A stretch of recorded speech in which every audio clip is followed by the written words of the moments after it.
അമ്മയെ ബഹുമാനപൂർവ്വം വേദിയിലേക്ക് സ്വാഗതം ചെയ്യുന്നു. ഒപ്പം തന്നെ രാജമാണിക്യം സാറിന്റെ 2 സഹോദരിമാർ വേദനായകി, കലാദേവി, രണ്ടുപേരെയും ബഹുമാനപൂർവ്വം വേദിയിലേക്ക് സ്വാഗതം ചെയ്യുന്നു. അദ്ദേഹത്തിന്റെ ജീവിത വഴിയിൽ ഒരു വലിയ കൈത്താങ്ങായിരുന്നു അദ്ദേഹത്തിന്റെ അമ്മാവൻ സുബ്രഹ്മണ്യ വാദ്യാർ എന്നറിയപ്പെടുന്ന അദ്ദേഹത്തിന്റെ മകൻ മൈൽ വാഹൻ എത്തിച്ചേർന്നിട്ടുണ്ട്. അദ്ദേഹത്തെ ബഹുമാനപൂർവ്വം വേദിയിലേക്ക് സ്വാഗതം ചെയ്യുന്നു. ഒപ്പം തന്നെ അദ്ദേഹത്തിന്റെ അമ്മാവൻ ശ്രീ മുരുകൻ എത്തിച്ചേർന്നിട്ടുണ്ട്.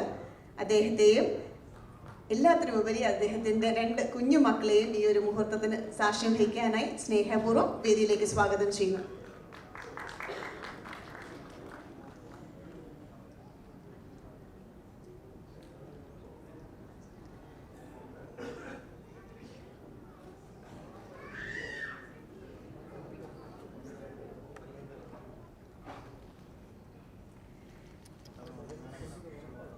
നമ്മളെല്ലാവരും കാത്തിരുന്ന അൻപോട് രാജമാണിക്യം എന്ന ഒലിവ് പബ്ലിക്കേഷൻസ് പുറത്തിറക്കുന്ന പുസ്തക പ്രകാശനമാണ് നടക്കാൻ പോകുന്നത്. ബഹുമാനനായ ശ്രീ മമ്മൂട്ടി അദ്ദേഹത്തിന്റെ രാജമാണിക്യം സാറിന്റെ അമ്മയ്ക്ക് നൽകിക്കൊണ്ട് വേദിയിലുള്ള എല്ലാ വിശിഷ്ട വ്യക്തികളുടെയും സാന്നിധ്യത്തിൽ, യൂസഫ് അലി സാർ ഉൾപ്പെടെയുള്ള എല്ലാ വിശിഷ്ട വ്യക്തികളുടെയും സാന്നിധ്യത്തിൽ അദ്ദേഹത്തിന്റെ അമ്മയ്ക്ക് നൽകിക്കൊണ്ട് പ്രകാശനം ചെയ്യുകയാണ്. അമ്മ തെളിച്ച വഴിയിലൂടെ കടന്നു വന്നിട്ടുള്ള ഒരു ജീവിതമാണ്, ആ വിജയ ചരിത്രമാണ് ഇന്നിവിടെ പുസ്തകത്തിൽ അക്ഷരരൂപത്തിൽ നമ്മുടെ മുന്നിലേക്ക് എത്തുന്നത്. അതുകൊണ്ട് തന്നെ ഏറ്റവും അർഹമായ കൈകളിലേക്ക് ആ പുസ്തകം പരിചയപ്പെടുത്തിക്കൊണ്ട് ഇതാ നമ്മൾ കാത്തിരുന്ന അൻപോട് രാജമാണിക്യം നമ്മുടെ മുമ്പിലേക്ക് എത്തുകയാണ്. ഒലിവ് പബ്ലിക്കേഷൻസ് ചേർത്ത് വെക്കുന്ന അക്ഷരങ്ങൾ ശ്രീ രാജമാണിക്യം സാറിന്റെ ജീവിത വഴികൾ നമ്മളെ പരിചയപ്പെടുത്തിക്കൊണ്ട് അൻപോട് രാജമാണിക്യം പുസ്തക പ്രകാശനം.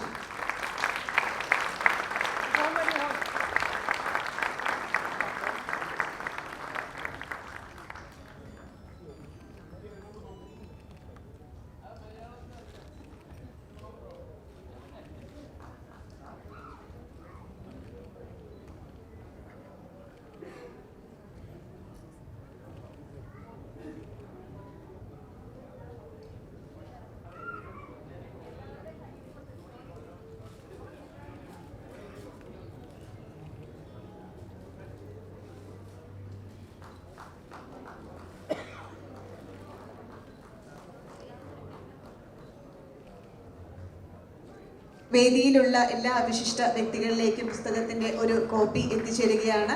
അതിനോടൊപ്പം തന്നെ സദസ്സിൽ എത്തിച്ചേർന്നിട്ടുള്ള എല്ലാ ബഹുമാന്യ വ്യക്തികളെയും അറിയിക്കുകയാണ്. ഇതേ പുസ്തകത്തിന്റെ കോപ്പി നമുക്ക് പുറകുവശത്തായിട്ട് അവൈലബിൾ ആണ്. എല്ലാവരും ഒരു കോപ്പി കൈക്കലാക്കുക, വായിക്കുക. നമ്മൾ അറിയാത്ത എന്ത് രാജമാണിക്യമാണ് എന്ന് ആ അക്ഷരങ്ങളിലൂടെ തിരിച്ചറിയുക എന്ന് കൂടി ഈ ഒരു അവസരത്തിൽ പറയുകയാണ്.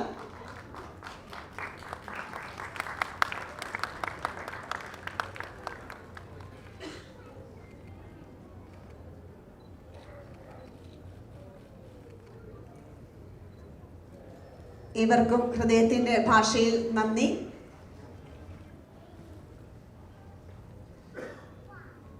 അക്ഷരങ്ങൾ പോലെ തന്നെ ശക്തമാണ് വാക്കുകളും. സദസ്സിനെ അഭിസംബോധന ചെയ്ത് 2 വാക്ക് സംസാരിക്കാനായി ഔദ്യോഗിക ഭാഷയിൽ ശ്രീ മമ്മൂട്ടി എന്നും ഹൃദയത്തിൽ നിന്ന് മമ്മൂക്ക എന്നും അഭിസംബോധന ചെയ്തുകൊണ്ട് പ്രിയപ്പെട്ട മമ്മൂക്കയെ സ്വാഗതം ചെയ്യുന്നു.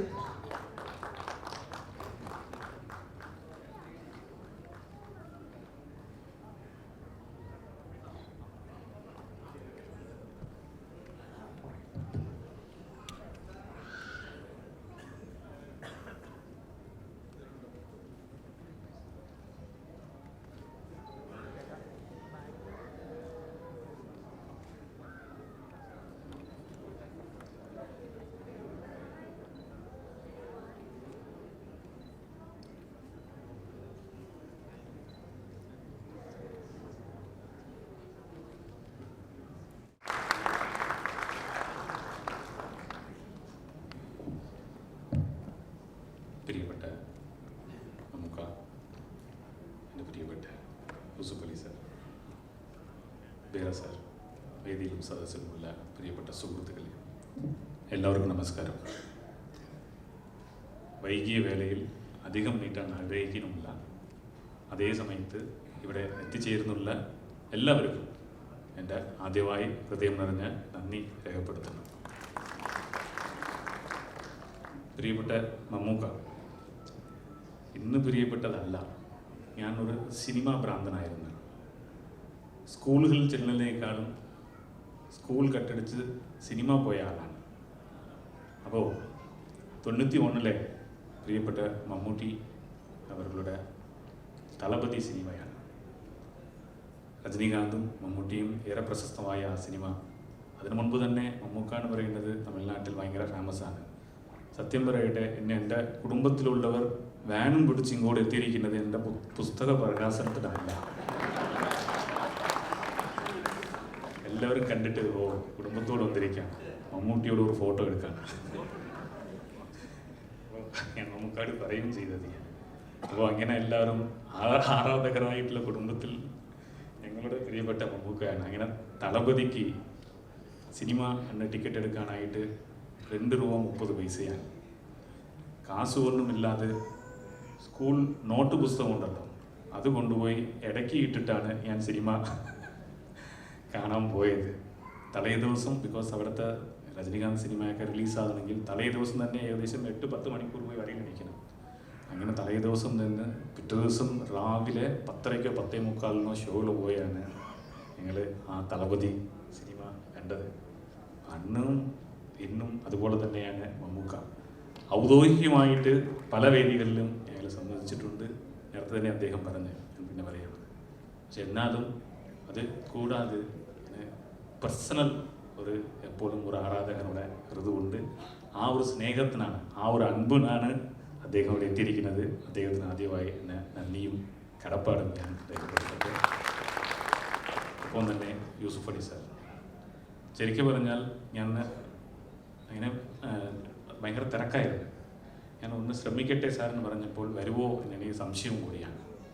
ഞാൻ അദ്ദേഹത്തിൻ്റെ ഒരു എളിമ എന്ന് പറയുന്നത് ഞാൻ എപ്പോഴും കണ്ട് ഇൻസ്പയർ ആവുന്ന ഒരു വ്യക്തിത്വമുള്ള ഒരാളാണ്. ഞാൻ ഗൾഫിൽ മുഖ്യമന്ത്രിയുമായിട്ട് ഒഫീഷ്യൽ പരിപാടിക്ക് പോകുമ്പോൾ അദ്ദേഹം ഒരു വലിയ മനുഷ്യനാണ്. അവിടെ പോകും, ഇവിടെ ചിലപ്പോൾ നമുക്കറിയത്തില്ല, അവിടെ പോകുമ്പോൾ അറിയത്തില്ല അദ്ദേഹം എന്താണുള്ളത്. അപ്പോൾ അവിടെ പോകുമ്പോൾ എന്നെയും കൊണ്ട്, ഞാനൊരു IAS ഓഫീസർ ആയാലും ഒരു ജൂനിയർ ആയിട്ടുള്ള ഒരു IAS ഓഫീസറാണ്, സീനിയർ ഓഫീസേഴ്സൊക്കെ ഉണ്ട്. സ്വന്തം വണ്ടിയിൽ എന്നെയും കൊണ്ട് അവിടെ നിന്ന് പോയി വീട്ടിലേക്ക് തന്നെ വിളിച്ചു കൊണ്ടുപോയി.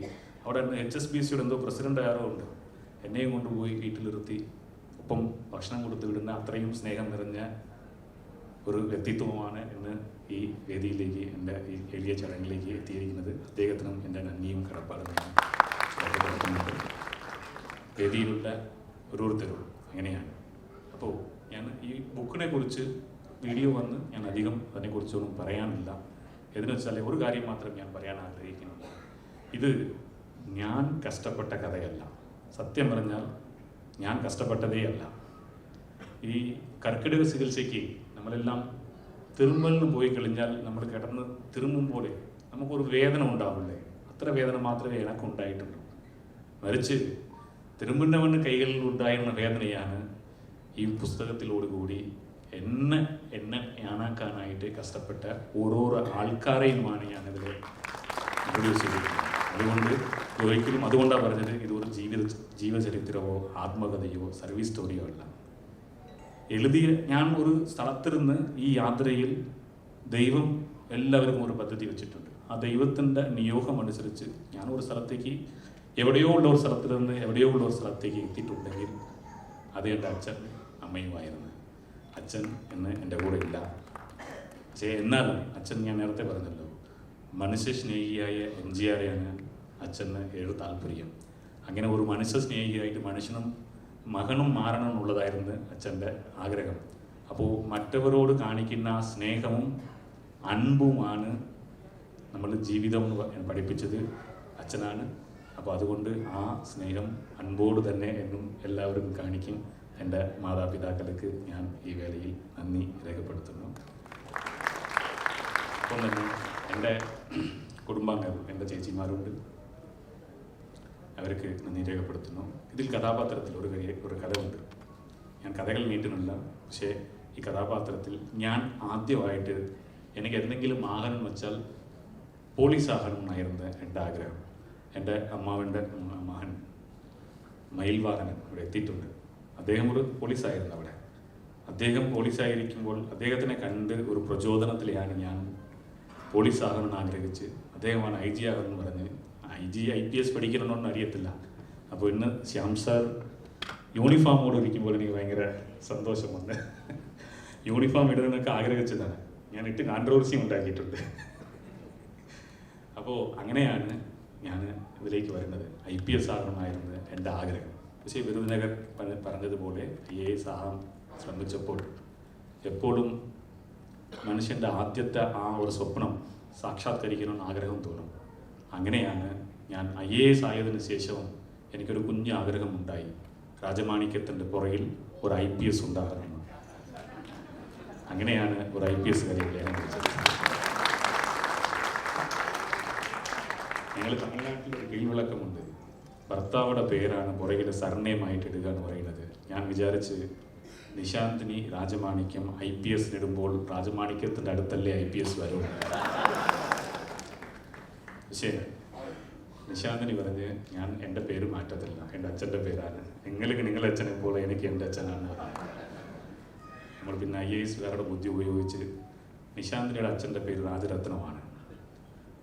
നിശാന്തിനി നിശാന്തിനിയെ നിശാന്തിനി എന്ന് പുറകിൽ ഇടാൻ പറഞ്ഞു. അപ്പോൾ 6 പുറകിൽ വന്നപ്പോൾ എല്ലാവരും ചോദിക്കുമ്പോൾ ഞാൻ പറയുന്നത് ആ രാജമാണിക്യമാണ്.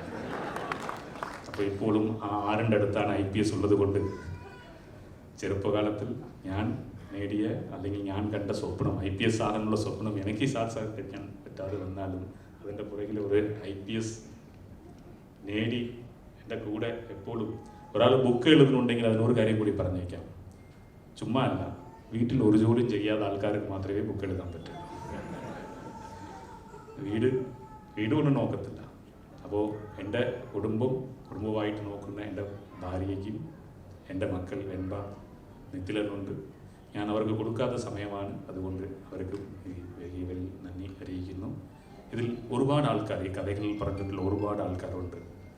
എൻ്റെ അമ്മാവനുണ്ട്, അതുപോലെ തന്നെ ഞാൻ പറഞ്ഞല്ലോ കുഞ്ഞു പൈസ എനിക്ക് വേണ്ടി അന്ന് പഠിക്കാനായിട്ട് 500 100 കൊടുത്ത് എന്നെ സഹായിച്ച ഒത്തിരി ഫ്രണ്ട്സ് ഉണ്ട്. ഇന്ന് 3 പേർ എത്തിയിട്ടുമുണ്ട്. ധനപാലുണ്ട്, മുരളിയുണ്ട്, അതുപോലെ വൈദീശ്വരനുണ്ട്. ഇവരെല്ലാം ഇവിടെ എത്തിയിട്ടുണ്ട്. ചിലപ്പോൾ എനിക്കൊരു പ്രചോദനം കൂടി പറയുമെങ്കിൽ അരുൺ പറഞ്ഞായിരുന്നു, മമ്മൂക്ക ഈ കഥ പറയുമ്പോൾ ആ ലാസ്റ്റ് അവസാന സീൻ ഉണ്ടല്ലോ, ഇന്ന് കണ്ടാലും ഞാൻ കരഞ്ഞു പോകും ആ സീൻ കാണുമ്പോൾ. ഒരു പക്ഷേ ഞാൻ ബുക്ക് എഴുതാനായിട്ട് ഒരു പ്രചോദനം അങ്ങനെ വരുവാണെങ്കിൽ മമ്മൂക്കായുടെ ആ കഥ പറയുമ്പോഴുള്ള ആ വചനം പോലെയായിരിക്കും ഈ ബുക്കിനുള്ളതാണ്. ആ പ്രചോദനം ഒറിജിനലി കണ്ടെത്തി കൊടുത്ത നമ്മുടെ അരുണായിരുന്നു. അതുപോലെ തന്നെ ഞാൻ ആദ്യം ഇത് ചെറുതായിട്ട് കഥ പറഞ്ഞപ്പോൾ ഞാൻ ടോണിയെ ഒരിക്കലും മറക്കാനേ പറ്റത്തില്ല. ഇത്രയും മനോഹരമായിട്ട് ആദ്യം ഞാൻ കൊടുത്തപ്പോൾ തന്നെ, ഞാൻ വായിച്ചപ്പോൾ തന്നെ എനിക്ക് തന്നെ ഞെട്ടിപ്പോയി. ഞാൻ തന്നെ ഇൻസ്പയർ ആയ എൻ്റെത് വായിച്ചപ്പോൾ. അങ്ങനെ മനോഹരമായിട്ട് എഴുതിയ ടോണിയും അതുപോലെ തന്നെ ഒലിവ് ബുക്സ് നല്ല മനോഹരമായിട്ട് ഞാൻ എത്രയൊക്കെ ചെയ്തോ 1 വർഷമായി ബുക്ക് എഴുതാനായിട്ട്. അത്രയും എന്നെ ഇതുപോലെ കൂടെ തന്നെ ഒലിവ് ബുക്സിനും, അതുകൂടാതെ ഇന്ന് ഇവിടെ IMA ടീമുണ്ട്, നമ്മുടെ ശരവണഭവൻ പത്മനാഭൻ എൻ്റെ സുഹൃത്തുണ്ട്.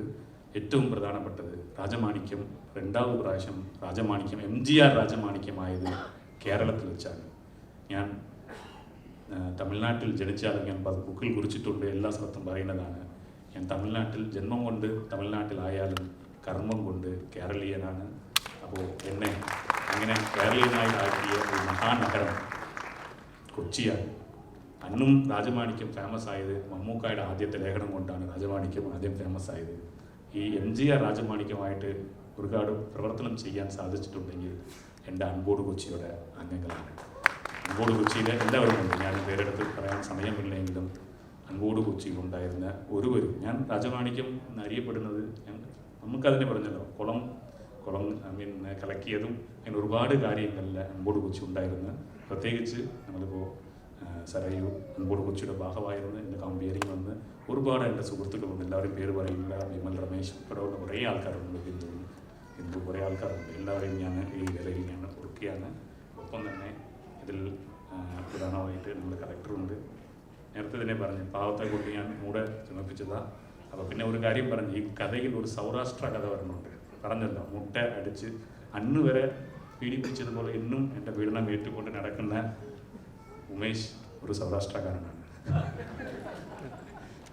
അപ്പോൾ എൻ്റെ ഒരു സ്വന്തം അനിയനെ പോലെയാണ്. അപ്പോഴും എങ്ങനെയാണ് ഉമേഷുണ്ട്. അൻപോട് കൊച്ചിയിൽ എൻ്റെ കൂടെ അനീസ് സാർ ഉണ്ടായിരുന്നു. അപ്പോൾ എല്ലാവരെയും ഞാൻ ഈ വേളയിൽ, അതുപോലെ IMA ഡോക്ടർ ഹനീഷ് എൻ്റെ സ്വന്തം ಇನ್ನೊരു ബ്രദറാണ്. അപ്പോൾ ഞാൻ എല്ലാവരെയും പേരെടുത്ത് പറഞ്ഞാൽ ചിലപ്പോൾ വിട്ടുപോകും, അതുകൊണ്ട് എല്ലാവരും ക്ഷമിക്കുക. എല്ലാവരും വിശിഷ്ട വ്യക്തികൾക്കൊക്കെ വൈകിട്ടുണ്ട്. ഇവിടെ വന്നിട്ടുള്ള എല്ലാവർക്കും ഞാൻ തിരിച്ചു കൊടുക്കാൻ ഒന്നേ ഉള്ളൂ, എൻ്റെ സ്നേഹം മാത്രമേ ഉള്ളൂ. അതിനുവേണ്ടി മാത്രമാണ് ഇവിടെ എല്ലാവരും എത്തിയിട്ടുണ്ടെന്ന് എനിക്കറിയാം. എൻ്റെ സുഹൃത്തുക്കൾ, എനിക്ക് തോന്നുന്നു എൻ്റെ ബാലമാമനൊക്കെ വന്നിട്ടുണ്ട്, എൻ്റെ നാട്ടിലിരുന്ന് എല്ലാവരും വന്നിട്ടുണ്ട്, മാധ്യമ സുഹൃത്തുക്കളുണ്ട്, എൻ്റെ ഒരുപാട് ഫ്രണ്ട്സുണ്ട്, ഹരികിഷോർ, ബിജു സാർ, ഡോക്ടർ ബിജു അടക്കമുള്ളവരുണ്ട്, എൻ്റെ ഏറ്റവും വലിയ സുഹൃത്തായ മാത്യു ഉണ്ട്. ഇങ്ങനെ ഒരുപാട് കുടുംബാംഗങ്ങൾ ഇവിടെ എത്തിയിട്ടുണ്ട്. എൻ്റെ മറ്റു സുഹൃത്തുക്കളുണ്ട്, മാധ്യമപ്രവർത്തകരുണ്ട്, അൻപോട് കൊച്ചിയുണ്ട്, കുടുംബാംഗങ്ങളുണ്ട്. എല്ലാവരെയും ഈ വേളയിൽ ഞാൻ സ്നേഹത്തോടെ സ്മരിക്കുകയാണ്.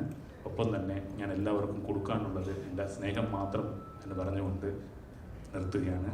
അൻപോട് രാജമാണി.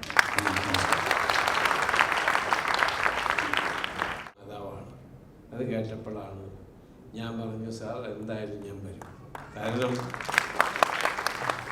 തൻ്റെ ജീവിതാനുഭവങ്ങൾ, ബുദ്ധിമുട്ടും വിഷമവും വളരെയധികം സങ്കടങ്ങളും ഏറ്റുകൊണ്ട് ഈ നിലയ്ക്കെത്തിയ ശ്രീ രാജമാണിക്യം, അതെല്ലാം കണ്ട് വളർത്തിയ അമ്മയ്ക്ക് തൻ്റെ അനുഭവം പുസ്തകത്തിൽ രൂപത്തിൽ അമ്മയ്ക്ക് കൊടുക്കുന്നു. അത് നമ്മുടെയൊക്കെ അഭിമാനമായ മമ്മൂക്ക കൊടുക്കുന്നു. ആ ചടങ്ങിൽ ഭാഗവാക്കാകുവാൻ തീർച്ചയായിട്ടും ഞാൻ എത്തും. കാരണം വേറെ ആരും അല്ലാതെ ഏറ്റുവാങ്ങുന്നത് സ്വന്തം അമ്മയാണ്. അതിലാണ് അത് കൊടുക്കുന്നത് മഹാനായ മമ്മൂക്കയാണ്. ഞാൻ പറഞ്ഞു എന്തായാലും ഞാൻ വരും. കാരണം ഈ ഓട്ടോബയോഗ്രഫി അല്ലെങ്കിൽ നമ്മുടെ സ്വന്തം അനുഭവങ്ങളും ബുദ്ധിമുട്ടുകളും വിഷമങ്ങളും യാതനകളും എഴുതുന്നത് മറ്റുള്ളവർക്ക് പാഠമാകാനാണ്, അടുത്ത തലമുറയ്ക്ക് അതിൽ നിന്ന് നല്ല കാര്യങ്ങൾ ഉൾക്കൊള്ളാനാണ്, പഠിക്കാനാണ്. ആ പഠിപ്പിലൂടെ അവരും വലിയ നിലയ്ക്ക് എത്താനാണ്. ഞാൻ യൂണിവേഴ്സിറ്റികളിലും കോളേജുകളിലും പോയി സംസാരിക്കുമ്പോഴും ഞാൻ പറയാറുള്ളത്, നിങ്ങൾ ഉയർന്നു വരണമെങ്കിൽ നിങ്ങൾ പലരുടെയും ജീവിതാനുഭവം പകർത്തണം, പഠിക്കണം, മനസ്സിലാക്കണം. ഇത് അങ്ങനത്തെ ഒരു അനുഭവമുള്ള ഒരു പുസ്തകമാണ്. ഞാൻ അദ്ദേഹത്തോട് പറഞ്ഞു, പേരെഴുതി ഒപ്പിട്ടിട്ടൊരു പുസ്തകം എനിക്കിതാ. ഞാൻ ഒരുപാട് പുസ്തകം ഫ്ലൈറ്റിലിരുന്ന് വായിക്കുന്ന ആളാണ്. നാളെ മുതൽ ഈ പുസ്തകം വായന തുടങ്ങാം. ഇതടുത്ത തലമുറയ്ക്ക് വളരെ പ്രചോദനമാവട്ടെ, അവർക്ക് അതൊരു അനുഭവമാകട്ടെ, അവർ അതിൽ നിന്ന് നല്ല കാര്യങ്ങൾ ഉൾക്കൊണ്ടുകൊണ്ട് ജീവിക്കാനുള്ള അവസരം അവർക്കുണ്ടാകട്ടെ എന്ന് ആശംസിക്കുകയും പ്രാർത്ഥിക്കുകയും ചെയ്യുന്നു. എന്നെ ചടങ്ങിലേക്ക് ക്ഷണിച്ചതിലുള്ള എൻ്റെ ആത്മാർത്ഥമായ നന്ദി ഞാൻ രാജമാണിക്യം സാറിനോടും മേഡമത്തിനോടും മറ്റ് ഇതിൻ്റെ എല്ലാവരോടുമുള്ള എൻ്റെ നന്ദി ഞാൻ പ്രകടിപ്പിക്കുകയാണ്. Thank you. Jai Hind.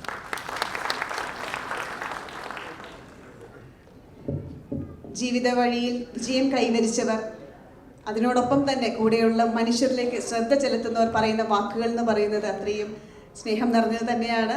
Thank you sir for your words. ഇനി നമ്മൾ നേരത്തെ കണ്ട ദൃശ്യഭാഷയ്ക്കും ഈ ഒരു പുസ്തക രൂപത്തിനും ഇടം വലം നിന്ന രണ്ട് വ്യക്തികൾ, ബഹുമാന്യനായ ടോണിക്കും ബഹുമാന്യനായ ശ്രീ അരുൺകുമാറിനും ഓരോ മൊമെൻറ്റോസ് നമ്മൾ സമ്മാനിക്കുകയാണ്.